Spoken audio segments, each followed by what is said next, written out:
So one question I've gotten a couple of times is, how do you open and close the doors? How do you open and close the trunk and the frunk? How do those work? So I'm going to take some time and show you how all that works. It's actually pretty easy, but it takes some getting used to. So let's take a look at the front door first. So the front door is actually this cool little handle here, and what you do is you press your thumb into there, and then you put your hand around it, and you just give a tug, and it'll open up pretty easily. Actually open it. And closing it is no different than any other door. You just go ahead and pull it closed like this. But reopening it to get out, you know, it's not obvious where it is. This little button right here is how you get out. So you actually push this button and it opens the door for you. So in the back seat, it's the same thing. It's just a push like this and then a pull and then you get in. Same thing, but once you're in, it's a little more tricky. It's not as obvious how you get out when you push on this button right here. It's right up on the edge of the stock. There you go. So there's another button here. That's for the window. So if I push that one, oh, I turned the child lock on. Look at that. This actually will open the door. The problem I've heard is that sometimes people get confused in the front seat because of where the switch is. It's actually in the same place on the door. It's right there where I've highlighted. And you would climb it, you would push that button to open the door. It's the same principle. It's just in a weird location. And people often are like pushing the window button and other things to try and get out. For the trunk, there are actually 3 ways to open it. The first way is to just put your hand up underneath the control latch here and just push a little bit and it will open the trunk, much like any other car in that sense. The second way is to do it via the app. And the third way is inside the car. The trunk, the third way to open the trunk is right here through this button. If I push that, that will open the trunk. For whatever reason, the trunk is a little finicky and sometimes a little hard to close. I got it that time. Sometimes I don't get it on the first try and I have to try again to get it closed.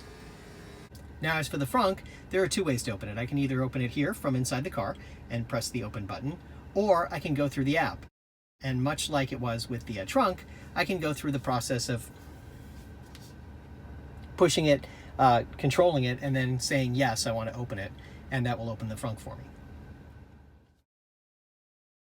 A little odd too. The frunk itself, it's easy to work with and get into, and that's fine. That part is great. But closing it, you can actually push it down to this point without much issue. But to actually close it, you need to put a little pressure right here. So what they suggest is putting 2 hands on it and giving it pressure from 2 different points. You have to actually put both hands on it like this and give it a good push. Kind of tricky. You may have noticed when I was in the back seat that there was a problem with the back door, and I couldn't open the windows, and that's because I actually put the child lock on. So there's a window lock here. So I've actually set the window lock so they can't be closed. If I turn that off, then I should be able to open the windows in the back. So that's one little thing that's there. The other place that's a little unusual is the glove box. The glove box, the only way you can open the glove box is from here. I can't find another control for it, but here, it'll open that glove box right there for me so that I can get to my information inside. Kind of strange. It's an unusual sort of thing that's the only way you can get to the glove box. You have to actually open the control panel to be able to do it.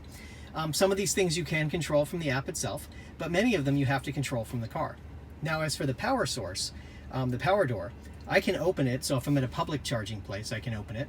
If I have the Tesla charger or I'm at a Supercharger, I can just push the button on the charger and it sends a Bluetooth signal that allows the door to open when I get close to it. So it's your choice how you want to use it at that point. But if I'm at work, let's say, and it's a public charging port, I have to actually push the button to open the charger. When I'm done charging and I remove the charging dock, it will actually automatically close, so I don't have to worry about that. I gave you a little perspective on how these things work. It's just a little unusual. They're different than other cars.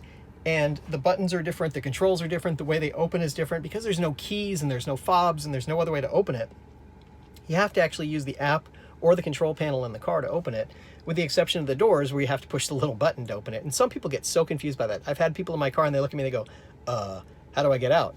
Now, I did have a situation when I was first test driving the Tesla. I was over at the dealership and I wanted to see the size, so I climbed in the back seat and I closed the door. And I couldn't open it. I kept pushing the button and it wouldn't open. Somehow the child lock had become engaged and it wouldn't let me open the door. And it was so stupid. I had to go, excuse me, can somebody help me get out of the car? It was kind of funny though. I got a good laugh out of it, and so did they. So that's the way it works. Now, one other little thing that I wanted to mention, my son and I were talking about this the other day, is the mirror itself. Now, the mirror I mentioned was kind of small, but it's also very thin. It's much thinner than most mirrors. And one of the reasons for that is it doesn't have the day and night mode that traditional cars have. I know this is becoming more of a trend to put different mirrors in them, but for many, many, many years, they had a day and night mode in the mirrors, and that way you could switch away so the headlights weren't shining in on you. I'm going to show you that in just a second in my wife's car. But just to get perspective, this one does not have that feature, which means that there's something else controlling the way the light hits the car. I don't notice the reflection of the light, and I think that's because the mirror itself has some sort of coating on it. Trying to see if I can see it here. I can't see it. I can kind of see something when I look at it, but you can kind of see a little bit. There's something going on there, that it actually is a little bit different than a traditional just glass mirror with silver behind it.